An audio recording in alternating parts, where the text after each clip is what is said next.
रसूलुल्लाह सल्लल्लाहु अलैहि वसल्लम ने इरशाद फरमाया कि तुहानू उस इंसान के बारे ना दस्या जाए कि जिहड़ा इंसान अल्लाह दे नाल दुश्मनी मोह लैंदा है। तो साहबा ने अर्ज की या रसूलल्लाह वो किहड़ा है बदबख्त कि जिहड़ा अल्लाह तबारक व तआला दी ज़ात दे नाल दुश्मनी मोह लैंदा है।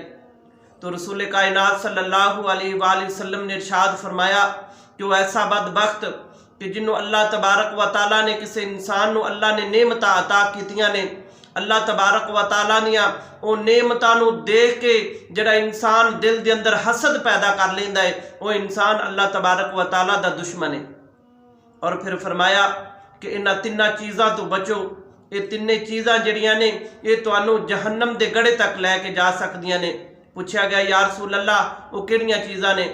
तो हजूर ने फरमाया कि पहले नंबर ते हसद जिहड़ा है, हसद जिहड़ा है वो नेकियां नू खा जांदा है।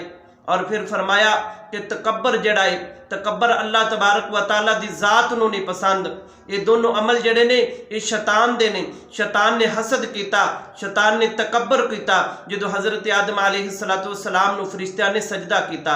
और तीसरे नंबर ते फरमाया कि लंबी हिरस जिहड़ी है वो भी इंसान नू तबाह बर्बाद कर देंदी है।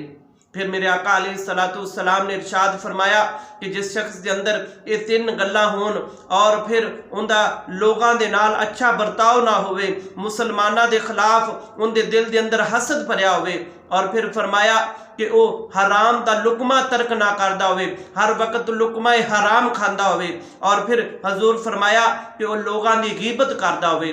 ऐसे इंसान के उत्ते अल्लाह ताला की जिहड़ी जन्नत है वो हराम हो जाती है और जहन्नम ऐसे इंसान के उत्ते वाजिब